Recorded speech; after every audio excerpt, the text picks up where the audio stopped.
Greetings and salutations, friends and gamers of all stripes. My name is GM Dave.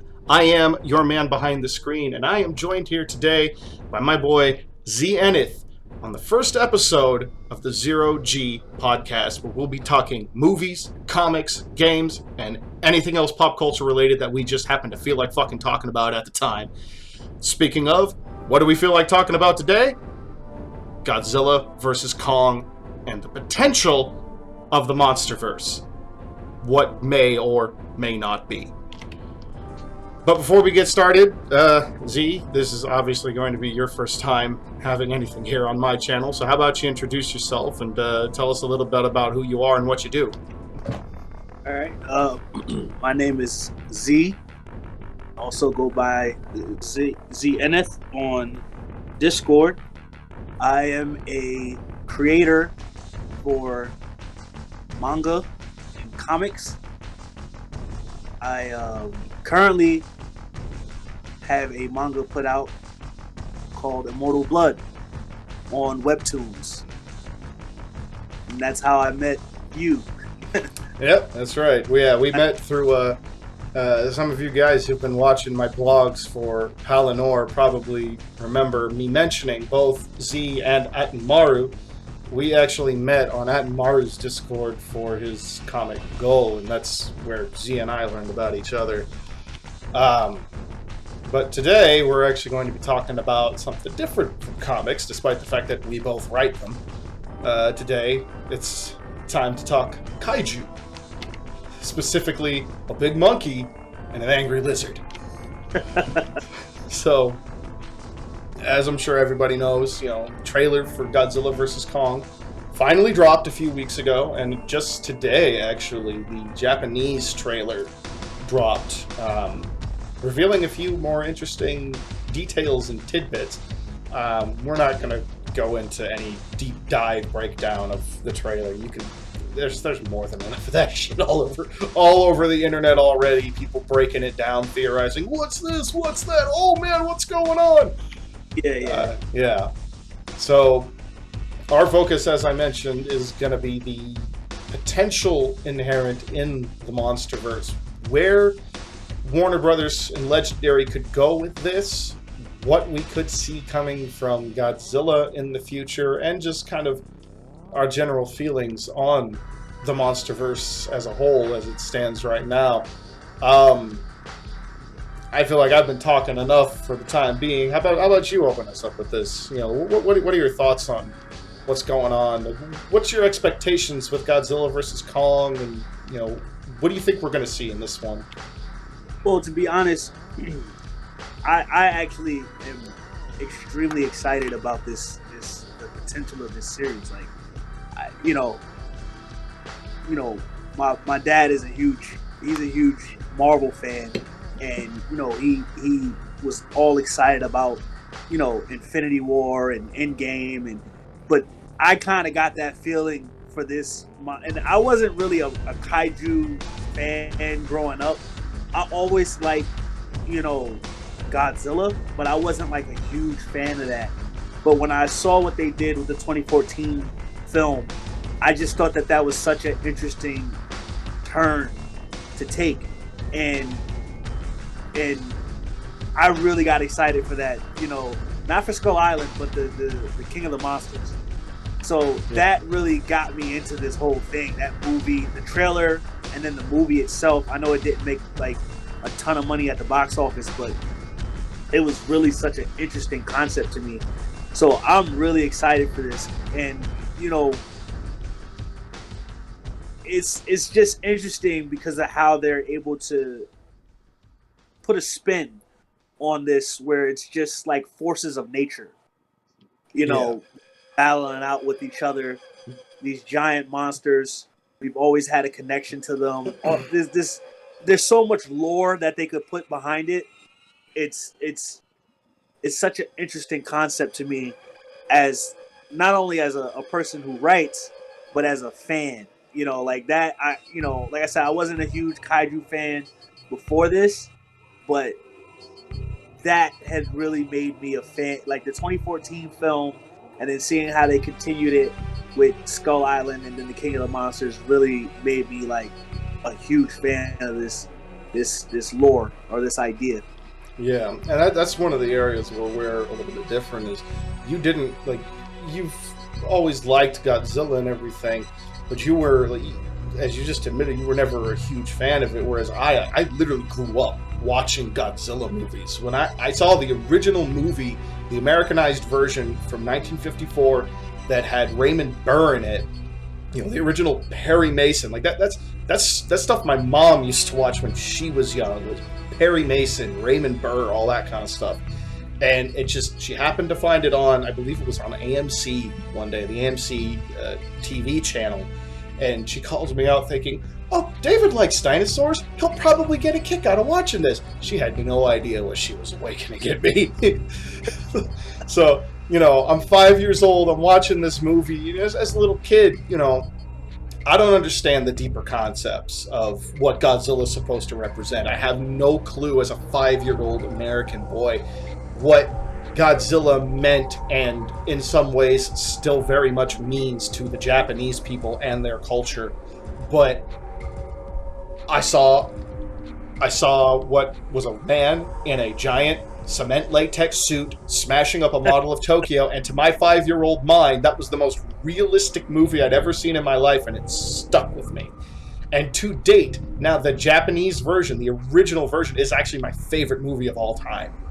And it is one thing that I really enjoyed about the 2014 one was, although there was a lot of changes, a lot of stuff that they altered from the original version to sort of modernize it, some of which I think was for the better, some of which I think didn't work as well. Personally, the one portion of it I don't think worked as well was the kind of divorcing Godzilla from his original origin, which was a creature created from the radiation of nuclear detonations. You know, the whole point of Godzilla originally was to be an anti-nuclear warfare allegory, because, I mean, Japan is still the only country in the world that has ever had atomic bombs dropped on it. That has not changed, which is good. Yeah, don't get me wrong. Yeah, I don't think we want anyone dropping nukes, but, you know, with just this scar fresh in their mind, you know, here they are in the mid-50s, the guys from Toho Studios get this idea in their head of like, you know, well, let's make a movie kind of relating to this pain that our country still very much feels, because it wasn't even a decade. I don't think it was even quite a decade since the bombs had been dropped by the time the movie was released. But if I remember my history correctly, there were certain things they could not show in the movie. Like they couldn't actually make it reasonably like a war type movie. They had to find a spin on it, and Godzilla was that spin. Because if they had made it a war type movie, it might have been a legal thing where they couldn't do it. I can't quite remember, but it definitely would have gotten some cultural backlash for them, and that would have upset people too much. But there's a lot of parallels between the 2014 one and the original one, wherein, you know, that's something that kind of changed over the course of a lot of the earlier movies, particularly the ones after the first couple. I think it was the first 4, actually. Godzilla is very much the villain in all of them, but he's a force of nature type villain.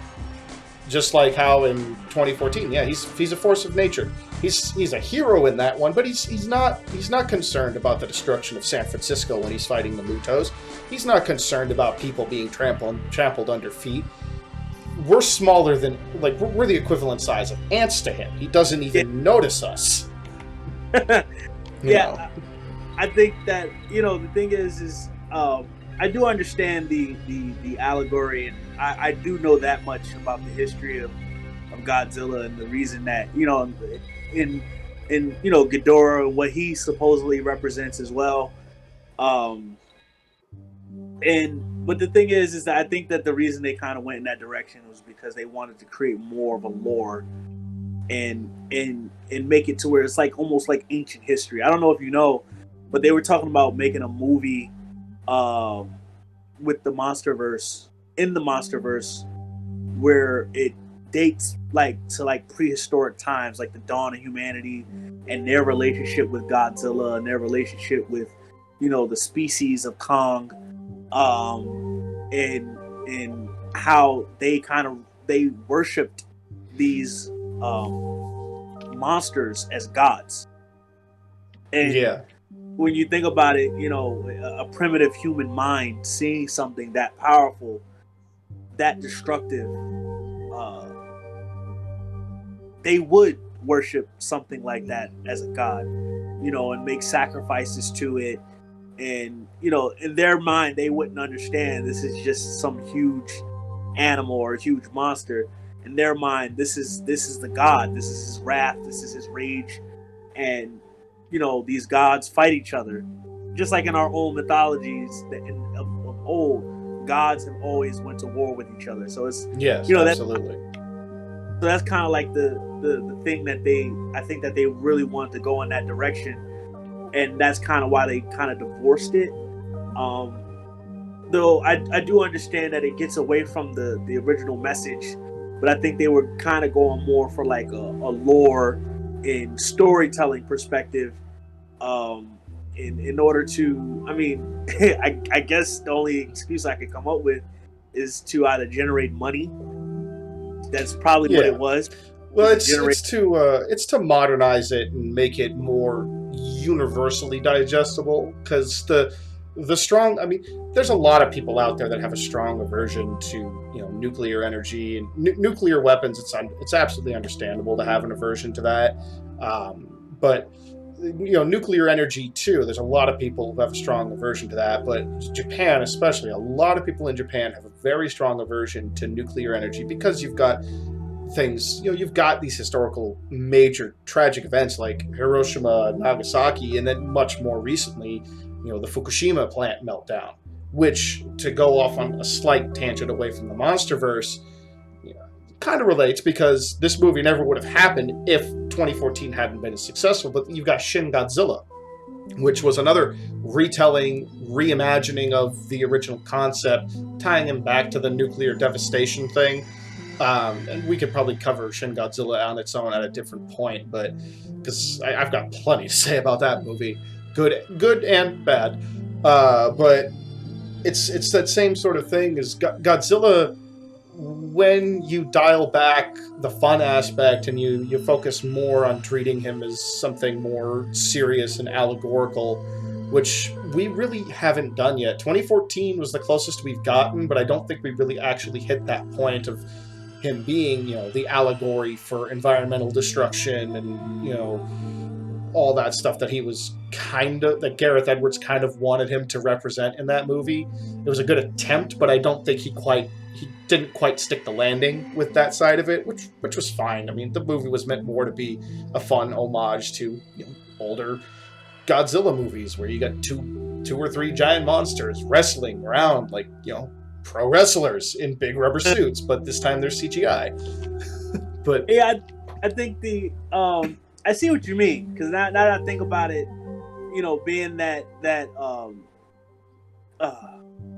Bryan Cranston, his character, originally was working at a nuclear power plant, and they did try to make that connection with the two nuclear weapons that the Mutos had to try to secure for like food or something. And yeah, that was one element of it that kind of had me scratching my head a little bit. Is like, wait, you got these big monsters. They got all their sharp teeth and their claws, as you would expect of big predatory animals, but their whole thing is eating nuclear material. Yeah, like why would they need the claws and teeth then? Yeah, like what did they used to eat before? Like, did you just swallow uranium, or did you like SpongeBob lay on the ground do the photosynthesis? Yeah, I don't know. Like, that's just, I don't know. That's just, I don't know. It really, when you really think about it, being that they're going back to like these things are ancient creatures. Yeah, it doesn't really make a lot of sense that they, were doing that. But I think that was their attempt at trying to connect it And I think Yes. originally when people were looking at the film, they didn't really show you Mutos in the trailer. Like you really only saw like little glimpses of Godzilla.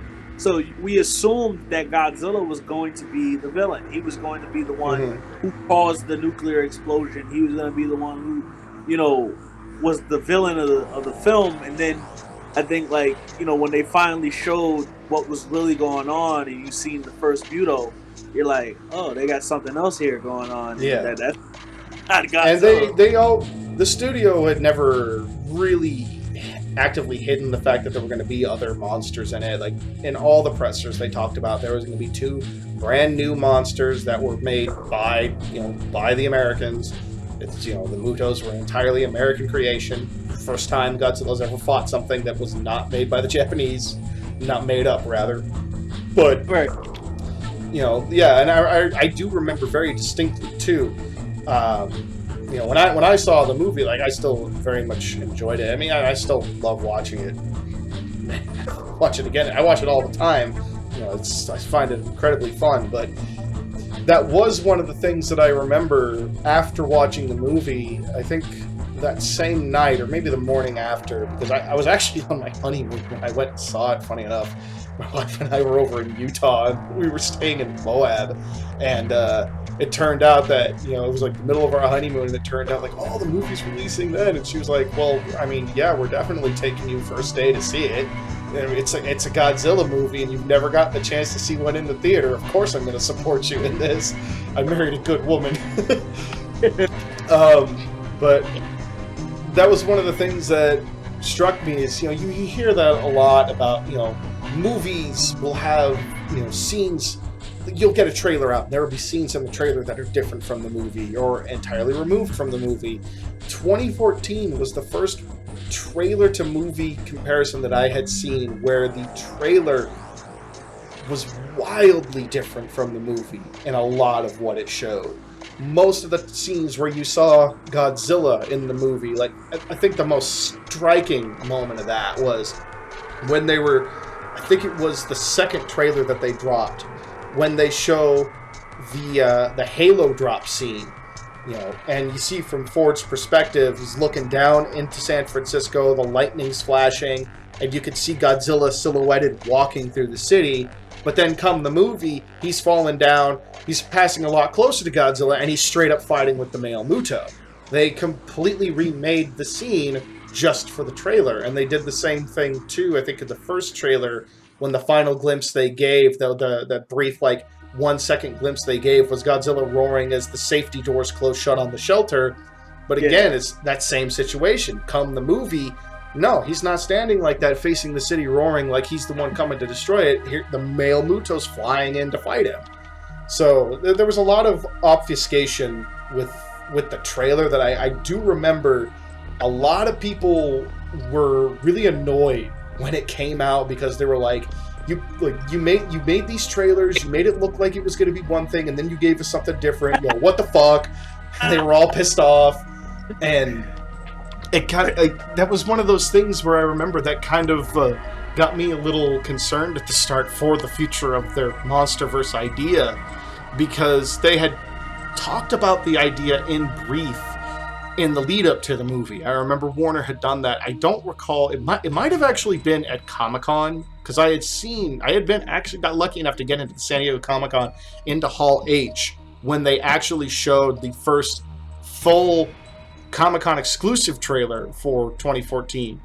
And I think they might have briefly mentioned the possibility of expanding it beyond then. Like, I remember Gareth Edwards' specific words were, we wrote the movie in such a way that it's open for a sequel, but if a sequel doesn't happen, it's still gonna be a satisfying ending. And that got me thinking, obviously, all right, they want to milk this. No surprise, movie studio wants to milk the idea. But I think it was about a year or two after that, where talk started getting in of, we're gonna try to bring in more monsters. We're gonna get into works with Toho to bring in more of their creatures, and obviously it happened. Yeah, I mean, the thing is I'm actually glad you brought that up because I was having this discussion about the current um, trailer, and I was saying like movie studios do this kind of misdirection stuff all the time. They do it in Marvel. They're gonna do it here. There's certain aspects of things that they don't want to reveal to the audience because there's people who are incredibly smart. They have a lot of time on their hands, and they will sit there and really break down an entire trailer to figure out what's going on, like what they're doing now with the trailer for Godzilla versus Kong. And what I noticed is like, and I was like, they do a lot of bait and switch type stuff. Like, we're gonna show them this because like in the new trailer, you see a lot of Kong winning the fight, right? And without discussing, like you said, the new Japanese trailer, you never really see Godzilla get a hit in. He's just getting, he's just getting beat up. He threw like an atomic breath like twice, and both like one was like evaded, the other one was like absorbed into the axe. So, it really looks like Kong is gonna win this fight. And I was just like, I don't know about this, man. I just think this is like one of those bait and switch things, like you said, with the old trailer. They show you certain things, and then it switches when you go see the movie, or they don't show you everything. And it's just kind of weird to me that Godzilla never really got a hit in the entire trailer, the entire first trailer, and it really did a lot to bolster Kong's image or his chances, like what we're supposed to go in thinking. And I think a lot of times these movie studios, they like to really get you to think a certain way, and then when you get in there, it's something completely different. And I'm kind of expecting that here, in the same way what you said with the first film and how they kind of showed you certain things. But that's more of like manipulation, where they things to look different. This, I don't know if they're really editing things to look different, but I do think that personally, I don't think that Kong is gonna come out on top on that that battle, just because of the way the trailer went. And then personally, I would just think it would be such a horrible thing, because I don't think there's a human being who watched King of the Monsters that would think that Kong could beat Ghidorah. Yeah. Yeah, that's one of the things I'm kind of wondering about too. Is and I guess this means we can kind of move into what we're expecting from this movie. We look at what we saw with King of the Monsters, and then what we saw with Kong Skull Island. I guess I'll start with based on what I saw with Kong Skull Island. Granted, Kong Skull Island takes place 60 years before Godzilla vs. Kong does. So people who were wondering, how could Kong have gotten so big? He's had 60 years to grow. That's how. Consider how small we as humans start when we're babies, and then in 18 years we grow anywhere from 5 feet to 6'5". A creature can grow quite a bit in not too many years. So Kong growing from his half the size of Godzilla to close to the size of Godzilla in 60 years, yes, it is feasible. But you look at what Kong does in Skull Island, and his whole thing is, it's a lot of brawling, lots of use of tools, and use of his environment, which we see in the Godzilla vs. Kong trailer. The one thing I'm a little weird about is the whole making an axe from the spine of another Godzilla, or maybe it's the spine of the current Godzilla. We don't know yet. That's a little bit kind of like, I don't know how I feel about that. To me, that seems a little bit. That seems a little. That seems a little overly corny, even for what they started doing with the Monsterverse in Skull Island. But you know what? It's a nitpick. I can overlook it. But I agree with you on that, though. I do think it's a little convenient. I would say. Yeah. That's the case. And I mean, the thing is it almost suggests that a Godzilla can't harm another Godzilla, or whatever species, he is. And which would make no sense, because it's like, obviously, if they're predatory creatures, they're gonna fight with each other sometimes. Animals fight. Maybe it means they won't use their atomic breath against each other, but I don't know. The whole absorbing the axe, or absorbing the breath with an axe made from another Godzilla spine is pretty fucking silly. But then again, the whole trailer is silly, so they're gonna overlook it. The thing is, like I said, the thing I like about it is, and the reason I like going to see these movies in the theater, this one included, is to see these giant CGI monsters fighting on the screen it's great. It's epic. I mean, the soundtracks are usually pretty good. The effects that they have are pretty good. I know a lot of people had a complaint about the King of the Monsters with especially with Ghidorah, because whenever he came around, there was like that storm, and then the screen was dark, and then like one of those things like, oh, well, everything is dark, and Warner Brothers is tied with this, and they're like known for like dark screens. Yeah, that is true. And the one bit of credit we can definitely give Michael Dougherty with King of the Monsters, that Gareth Edwards in Godzilla 2014 should have been more mindful of this. Gareth Edwards did a lot of that dark, moody night lighting too. But when Edwards did it, it wasn't a case of like, oh, you've got this kind of stylistic dark lighting where everything's got this midnight blue hue, but you you really see very clearly what's going on. 2014, it was harder in some points to actually even tell what was happening, which that was one of the biggest flaws with that movie. I mean, the thing is to and like you said, Kong he's supposed to be, using tools and, probably more agile. But the thing is, like I said, I mean, Godzilla right now has went up against two Mutos, full-size Mutos, and beaten both. He was getting jumped in that first film, and he beat both. And then in the second film, I mean, there's no doubt in my mind if he fought Rodan, he would have came out on top. Oh, absolutely. And he fought, and I mean, Godzilla, he really wanted to fight Ghidorah. Like, I mean, they fought like 3 times in that film. Like, he was following this dude. Like, yo, you're not getting away from me. So that was one thing I appreciated about King of the Monsters, it was a back and forth kind of thing with Ghidorah and Godzilla. It's like, there was a lot of times where Ghidorah had the upper edge, but there was plenty of times where Godzilla did too. And I mean, there was a good point that was made. Even Michael Dougherty confirms this.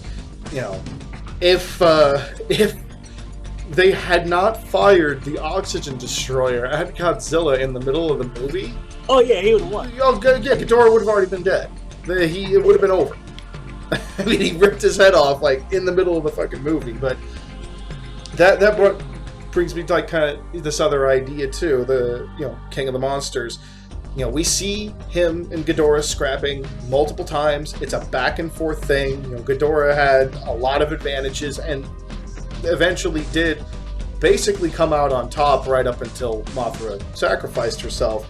But Ghidorah was on the verge of dying too at that point. That's something that some people have forgotten about when they talk about, even still, I hear occasionally about how, oh, Legendary's Godzilla is so weak and this and that. Like, oh, he couldn't even, like, he nearly got killed by these 2 bugs, and oh man, like King Ghidorah like just annihilated him. It's like, no, he was beating the shit out of King Ghidorah, and then the center head, the smart head, noticed, oh look, here's a power junction that I'm lucky enough to be nearby. Let's charge myself up with some extra electricity. Yeah, it was a much more even fight. Yeah, I mean, the thing is yeah, they were definitely on par with each other, and I don't think Godzilla was, you know, if if if the power gap was that much between them, it wouldn't make no sense that he's like, following this dude around. Like he was like his biggest stalker. Like like he, Yep. he's following this dude around, and it was like some on site type stuff where he's like, yeah, we're gonna every time I see you, we're gonna fight, and it wouldn't make any sense if he really couldn't beat Ghidorah. And like you said, it's just, it was circumstances. He wound up powering himself up and being able to injure Godzilla, and Mothra had to help, but it's just one of those things where fans are always the biggest The harshest critics. Yeah. they're always their harshest critics. So I mean, that's gonna be a given where people are gonna talk negative about this iteration of Godzilla. But I mean, if you ask me, I mean, he right now he's technically, because he fought two Mutos, and he came out on top at the end with Ghidorah. So he's 3-0. Yeah. And to see him go through that, I don't think Kong has been through a trial like Godzilla has at this point. Exactly. And something else to bear in mind here too is this was one of the more powerful iterations of Ghidorah that was ever developed. I think the only one arguably more powerful, and actually, yeah, I feel pretty comfortable saying the only one arguably more powerful in terms of equivalent power compared to the Godzilla he was fighting. And I definitely have to make that note, because if we're talking about comparing like the 1-to-1 powers, then, the Ghidorah from the 90s would absolutely stomp the shit out of Legendary's Godzilla if they were actually, the same size. But that's getting into a whole different can of worms. But Legendary's Ghidorah was extremely powerful compared to other iterations of the character, with one of the biggest advantages being like that whole regeneration thing. He's never had that power before. That was entirely new. That was an entirely new take on him being able to like regrow lost heads, which I liked that. I actually appreciated that from the standpoint of, one of the ideas they were playing with is obviously this idea of, these are gods, these are mythical creatures. Well, Ghidorah, I mean, you have a multi-headed dragon-like creature. We have creatures like that in myth. The Greeks, the Hydra. What does the Hydra do when it loses its head? It grows it back in an instant. So I liked that. I thought that was a nice little note to add to show, like, yeah, Ghidorah has this ability because he's this strange alien creature. He has this ability where he can take these, what should reasonably be fatal wounds, and just regrow an entire lost head. So it makes it then all the more telling how much has to go into fully destroying him in the ending, when we get the throwback to Godzilla vs. Destroyer, when Godzilla becomes Burning Godzilla. And this, for me, was one of the biggest things I started thinking of when I'm seeing the fight moments between Kong and Godzilla. It's like you mentioned, every fight shows Kong on top. I'm thinking Kong's going to be put through the ringer a few times, because we've seen the current max power of Godzilla. He was able to hold so much nuclear energy in his body that he was melting, not burning, melting buildings that just happened to be near him. And that was without even doing the pulse that started incinerating entire chunks of Ghidorah's body. So, I mean, that's I saw this, hotter than the sun. not to interrupt you, but I saw this. It's just funny. When you talk about that, it reminded me of this. What was it? How it should have ended thing Oh where yeah. it was talking about. It's like, yo, he's pulsing, and it's like, yo, that's definitely not safe, right? Yep. Like, yo, he's just releasing all this, this radioactive energy. Oh This yeah. nuclear, and this is gonna have no effect on the environment. Like, Yeah. Oh no, definitely. And it's like, that's for me something that's been kind of funny with these is, like the little kid in me still appreciates them, but then after the fact, the adult in me is kind of like, yeah, okay, that was a bit pandery, but you get the whole burning Godzilla thing, a direct reference to the final Godzilla movie of the Heisei era, Godzilla vs. Destroyer, the movie that was like, I don't know if you remember when you were a kid, but in 94, 95, there were news broadcasts when Godzilla vs. Destroyer was being released in Japan. There were news broadcasts here in the States. The movie wasn't even being released here. And there were still news stories talking about how this is the movie where Godzilla dies. And it was like, there was that sense of finality to it. And, the look he had in that movie where there's like huge portions of his body glowing bright red because his heart is melting down. Yeah, all that stuff with him being over-energized. Oh, if he goes too hot, it'll be a meltdown. All that stuff. That was all lifted directly from Godzilla vs. Destroyer. And then the energy pulse lifted straight from Godzilla 2000. That's how he kills the monster at the end of that movie. He's like starting to get swallowed by it. His body glows all bright, and then boom, energy pulse, and he blows the thing to pieces. So they do lots of on-the-nose kind of references with that sort of stuff. But it's like, those are the kind of things, though, that they make me look at this and they make me think, yeah, there's definitely going to have to be something more going on below the surface, because from what we've seen right now, compared to what we're seeing in the movie, the trailer, there isn't a reasonable way that you can look and say, yes, Kong is absolutely going to win this, because we've just seen way too many major powerhouse moves from Godzilla that Kong, impressive as he is, hasn't matched. Which, the skull crawler in Skull Island, and I mean that creature is like a snack compared to the stuff that Godzilla's been, I mean, the thing is, another thing that I wanted to discuss is, it's interesting how, like, Godzilla, like you said, he represents nuclear energy. Ghidorah represents, like, the environment, and then you have Rodan, who in this movie he appeared to represent, like, the natural disaster of the volcano, right? And I mean, not to get off topic, but I'll go back to that point. It's later, but what does Kong represent?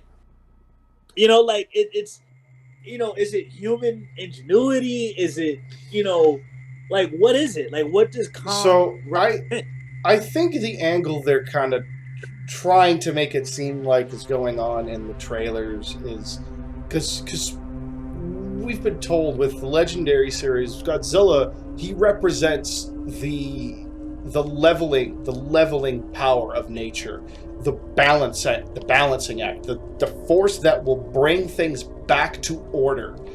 Kong represents harmony with nature, because that's his, like, even in Skull Island, and then now with this whole little girl Gamera, friend of children type shit that they're doing. Kong is meant, I think, to represent the positives of what can happen when humans are living in concert with the world around them, and the negatives of what happened when they try to push against that, which we see with Sam Jackson's character in Skull Island. He keeps trying to destroy Kong. He views Kong as the real threat, but the real threat are the Skull Crawlers, which are completely butchering them. And then we all know what goes on with that. But I think that's kind of the angle they're trying to go with. So I think what they're trying to make us think with the trailer is that, for whatever reason, Godzilla now sees human civilization as it is today as something that is a threat that needs to be rebalanced. Something that needs to be leveled so that the balance will be restored. And Kong, representing that harmony with nature thing, of course, is going to fight against that. He's kind of taking on the role of the defender this time. But I don't think that's actually what's going to happen in the movie. But we can get into that in a little bit. Yeah. So the thing I wanted to say I appreciate about the film, especially the King of Monsters, is it really showed the power of these creatures, because the Mutos are like, yeah, these are powerful creatures, but they didn't really seem like something that was just extraordinary. So something of a higher level. They was just like, these, what is that? These are like aliens, right? But Rodan, I think that scene of King of the Monsters is actually my favorite. Outside of the fight between Godzilla, the fights between Godzilla and Ghidorah, my favorite scene, and it actually might be my favorite scene in the film, is when Rodan woke up. Yeah, Rodan's emergence from the volcano. Yeah. Now, let me ask you something real quick. Have you ever actually seen the original Rodan movie? I have not seen the original Rodan movie. I do know that he teamed up with Mothra and Godzilla before to fight Ghidorah. Yeah, that was actually in King Ghidorah's first movie, back when his name was Ghidorah, before he was even called Ghidorah, before they actually changed his name to that. But no, I think it was a year or two before that, Rodan had a starring role in his own movie. And the funny thing is the volcano and all that stuff were a callback to that, because I don't want to spoil the movie for you in case you're ever interested in seeing it, but let's just say a volcano and Rodan being inside of one is very much involved with the ending of that movie. So it's sort of like, I don't know if you've heard this, but when 2014 came out, this was something that Gareth Edwards mentioned with his approach to the movie, is he wanted to play on the idea of, it was like, he was thinking with his recreation of the Godzilla backstory and everything, he was like, I wanted to play on this idea of, what if this creature actually existed, and one of the guys from Toho Studio was just out on a boat one time, just happened to see it, and that's where he got the idea to make the original Godzilla movie. And I think Michael Dougherty then kind of kept playing with that for like Rodan and Ghidorah, like, well, what if the guys from Toho heard about this monster and that's why they wrote Rodan and this and that and all that kind of stuff. Yeah, I mean, Rodan actually became, like, in terms of ranking, where I like the characters that they've seen, that they are the monsters that they've shown so far. Godzilla is my first, number one. But Rodan actually became number two, because the way they portrayed him. I mean, I know he lost his fight with Ghidorah, and actually pretty easily, and he lost his fight with Mothra. But how they portrayed him when he first woke up was one of the most epic scenes I've ever seen in a film, like of that kind of film, like with monsters. Yeah. It was an epic scene. The wake up, them attacking him flying, and the takeoff with him destroying the city just with the beat of his wings. It was it was a very well paced scene. Definitely one of the best ones in the movie. Yeah, and then him, and almost kind of makes me wish, like what you said, that they did a film about him.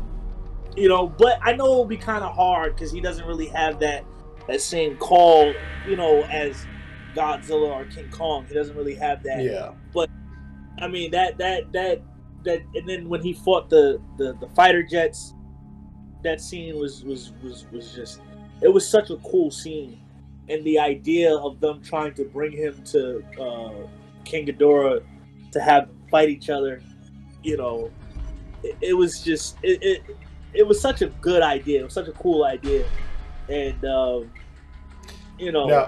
I will say one thing though that still makes me laugh about that scene, and it's laughing with dark humor, is how the entire point of them shooting at him and getting his attention and getting him to chase them was to try and prevent him from destroying the town. And then they turn in such a way that it leads him directly over the city. Well, Good job, Monarch. Really show that you know what you're doing. Yeah, I don't think they knew the level of power that and I actually appreciate that part of it, because it really shows that they don't really understand the power that they're dealing with these creatures. Yeah. And they're really like shooting in the dark.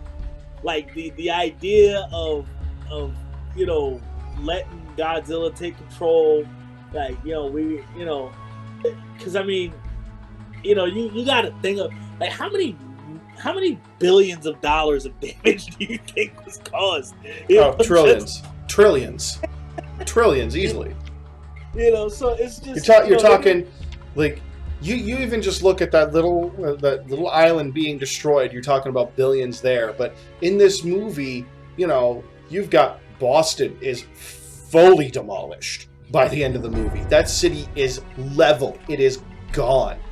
But you've got also, when all the monsters are waking up, they're wreaking havoc on all these cities. And you had, I think, I'm trying to remember what all it was that woke up. There was a new Muto that woke up. You had Scylla, that like crab spider creature in Arizona. You had the mammoth. You had the fucking Rockmora who woke up in the mountains in Munich. I think there's at least one more that I'm forgetting, other than Rodan, of course. But yeah, you had 5 or 6 other monsters that woke up and started wrecking shit. You're talking trillions of dollars of damage.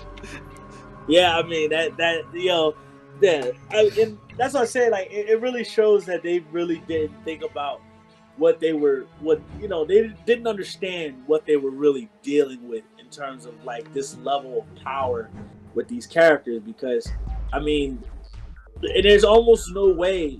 It's almost like a trial by error type thing. Like you're only gonna know the moment you start dealing with it. And I mean, it's interesting because you see like these man-made weapons only serve as a nuisance to these creatures. Mm-hmm.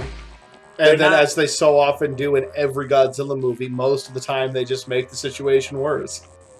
Yeah, I mean, it only serves as a man, as a nuisance. It's not serving as an actual deterrent. It's not serving as anything that could possibly kill these creatures. So, I mean, outside of the one bomb that that they hit Godzilla with when he was fighting Ghidorah, I mean.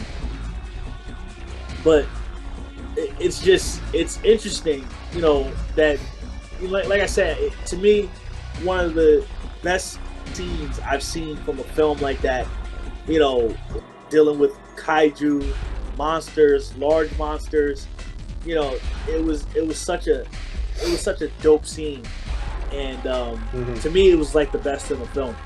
Yeah, definitely. So, I mean, yeah. Well, so we're climbing up to almost an hour now. How about we move on to kind of our expectations with Godzilla versus Kong? Like, what do you think we're going to see going on in that movie? If you had to guess, like, kind of a general idea of where you think the story is going to go, what do you think is going to happen?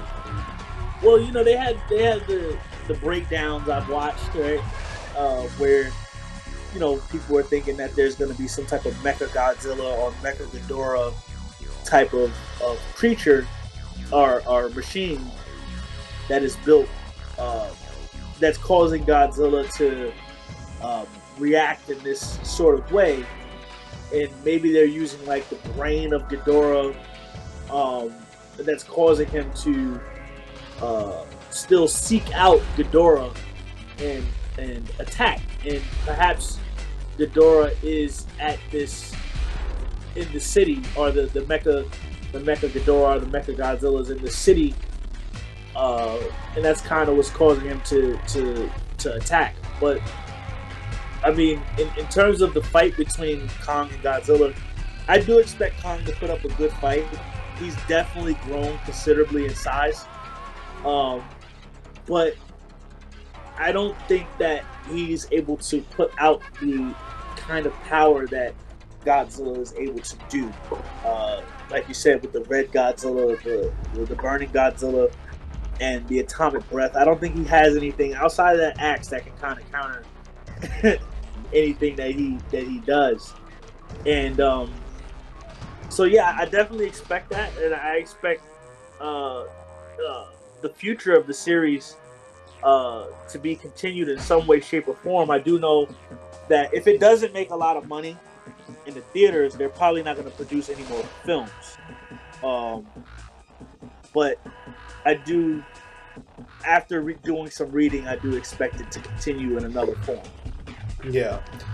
So here's basically kind of what I'm expecting, and I'm kind of tailoring my expectations based on some referential stuff that I'm seeing in the trailer, because I'm seeing lots of nods. Well, I mean, there's a lot of, for me, really obvious nods to the original Godzilla vs. King Kong. The way they're transporting Kong, Godzilla showing up in the ocean to start fighting with him. Those are both things that happened in the original movie. That doesn't surprise me at all. I expected to see that from the outset when I heard this movie was happening. I knew they were going to put some kind of reference like that in there. But there's been a lot of references to kind of the Showa era tropes of Godzilla movies. The Showa era being the ones from the 50s, 60s, and 70s. And one of those big ones is the whole, the involvement of children and that sort of thing. And there's been involvement of children with every single one of these movies. That's always been kind of a staple among these movies, is some kid being involved in some way. And really that was mostly in the 70s that was big involvement. In the 80s and 90s, and then in the Millennium series, the companies moved away from that a bit. Not entirely, but it was focused more often on scientists and military characters. The kind of people like in Monarch. But what I'm kind of expecting to see is, they're talking about how there's going to be a clear winner come the end of this fight. I expect the clear winner in the first confrontation, or maybe even the first couple, is going to be Godzilla. I expect in the end it's going to be Kong that comes out on top, though. Because what I'm thinking they're going to do is, I do think they're going to pull out the Mecha Godzilla trump card. I do think it's going to end up being they're going to have to team up in the end. But I think that Godzilla is probably going to die at some point during this fight. Most likely during the fight with Mecha Godzilla. He might be the one who takes out Mecha Godzilla, but I think Kong's going to be the one left over in the end. Kind of like, again, to sort of harken back to the wrestling thing, kind of like how when you get a big name wrestler like The Undertaker being a great example, seeing he's just retired, The Undertaker ended his career, ended his streak as like the guy who always wins his match at WrestleMania with a loss. And that's how it works with wrestling, because you don't have the big guy go out on a big win when he's about to retire, because the big guy's meant to pass the mantle on to the next person, the next big name they want to make. And I think that's kind of what they're going to do here. And the reason I think that, and this could have changed, I don't know for sure. I actually was trying to look it up during the recording here, and I couldn't find any new information that wasn't newer than a couple years old. But I do believe Toho's contract that allows Legendary and Warner to use Godzilla is going to be up after this film, and Toho is going to have exclusive rights to the character again. if that is the case, then yeah, it's pretty much guaranteed the legendary Godzilla is going to die because Legendary can't make any more movies with him, or they're going to at least like write him out as being like so injured that he has to hibernate for like 100 years. But that's kind of the angle that I'm expecting to see based on the sort of stuff that I know from older Godzilla movies and the kind of references that I'm seeing in the trailer. Well, listen, I want you to know that Undertaker thing was the worst decision that WWE has made since they unmasked Kane. That is just such a horrible decision that they did there. And I think that in this instance, I think that the fans are gonna have the same kind of reaction. If that happens the way you think, I think that. Oh, it already did. It already did. The last WrestleMania match he lost. Oh no! I mean, I know. I'm saying. Like, oh, I got you. Yeah. I see what you're getting at. Film, yeah, sorry. Yeah. If the fans are gonna have the same kind of reaction where it's just like, it's not. I understand your point saying that their contract is gonna be up, so they can't show the character anymore. But I mean, that's a simple situation of, hey, here's a few million more dollars, because this is this is what I was saying before after doing some research. Warner Brothers is actually producing a Monarch series for HBO Max, and that's going to be the continuation that I was talking about before. If they don't do any more movies, there's going to be a series, because as you can see, Netflix and Disney, they're throwing a lot of money behind these television shows now, these series now. So HBO Max, I think, is going to follow in the same vein of taking certain shows and throwing a lot of money behind it. And Monarchs is obviously have to be one of those things that they throw a lot of money behind, because the CGI for that stuff is going to be it has to be like the number. It's gotta be on par with the movies. Yeah. So, I mean, the thing is that being that they're continuing it in that way, or that's the thought for now. I mean, I think that it would be in their best interest to try to keep them alive. But I think it would be if they can, but I'll tell you another reason why I don't think that's going to happen in a little bit. I'll go ahead and finish your thought, but I did just think of something that makes me think that that's not going to be the case. So yeah, but being that that's going to be, being that they're trying to take it to this point, I mean, Kong is a good replacement, but the thing is that if it's about money, it's easy to kind of have them diverge at some point and really go upon their own adventures, their own things going on, and really capitalize on the films. Or the television show, because that would be like a huge trump card, where maybe in the show they're dealing with some new monster and it's just out of control, whatever this new monster is. And then, next thing you know, you have Godzilla show up again and whatever, But yeah, it could happen. Who knows? We won't know until the movie comes out. I've been disappointed before. Yeah. So here's kind of what I was going to say about why I think I'm kind of leaning even now a little more towards Godzilla, at the very least being written out, is Toho is already making a Godzilla series that's going to be airing on Netflix called Singular Point. Now, it's an anime Godzilla series, but that was one of the things they mentioned is once the legendary Godzilla trilogy is done, because that was the agreement reached once 2014 was successful, is they said, okay, we'll give you the rights to some of our monsters. You ask us which ones you want to use, and we'll give you the rights to Godzilla for at least 2 more movies. If it does well enough, we'll consider giving you the rights for more, But after this trilogy, you've got to stop for a little while because we're planning to make more of our own. So I don't know if that part of it is still in effect, but I do know they are working on more Godzilla projects because they've got this new anime series that's going to be coming out, on Netflix. Which Yeah, kind had of... a couple. They had a couple of animated Godzilla things on Netflix. Yeah, they had a couple of anime movies which were rough watches. They were hard watches largely because the guy who was writing them openly admitted to the fact that not only does he not particularly like Godzilla, he also just doesn't really care about the character and wasn't really interested in learning about him. So I'm sort of scratching my head why they gave the movies to that guy. But we can save that. We could save those for another episode, I think, because we just crossed over an hour. Figured we should probably start wrapping it up. All right. Yeah. So, So my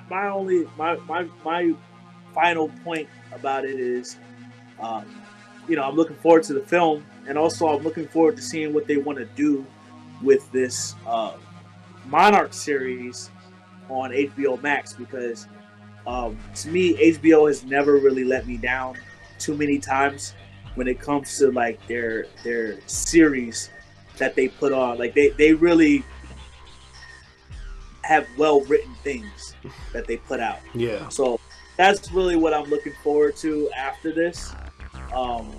And as far as the future of the series is whatever this Monarchs show is going to be about, or whoever is going to be in it, whatever monsters are going to be in it, whether it's going to be Kong, whether it's Rodan, whether it's Mothra.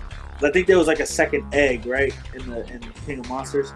So no, I believe there was actually only one egg in that one. Okay. But it's possible. It could have been just a detail that I missed, because that's often been what's often been a thing is usually they get the one egg and then two larvae hatch from it.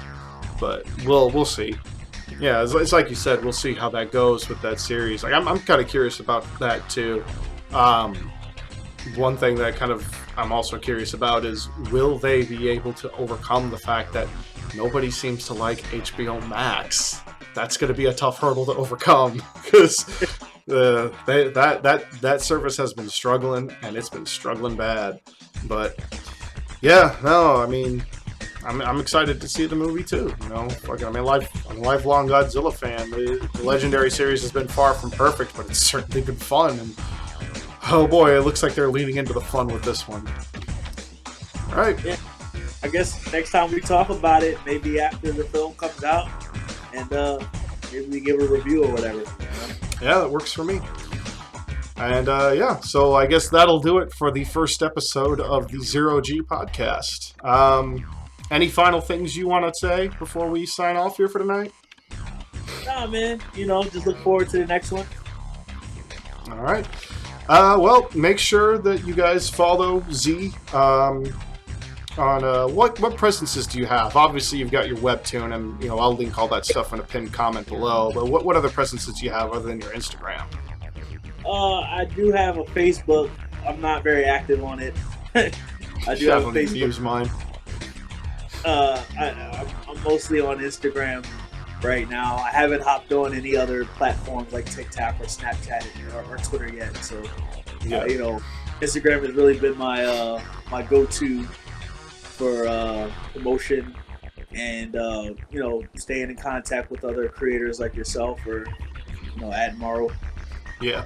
Well, you guys can follow Z on his Instagram page, which will be linked down below. You can also read his webtoon Immortal Blood, which I will have linked down below. You can also read my webtoon, Phoenix Rising, which will be in the description box. And don't forget to follow me over on Minds. And then also follow me on Gab and Instagram for notifications of when my stuff go live. If you're going to follow me on any one of those three platforms, though, I would highly recommend Minds, because that is where I will be backing up all of the videos I make, including the Zero G podcast. So you will be able to listen to it both on YouTube and on Minds.com. And with that, we are signing off. Friends and gamers of all stripes, you have a lovely day.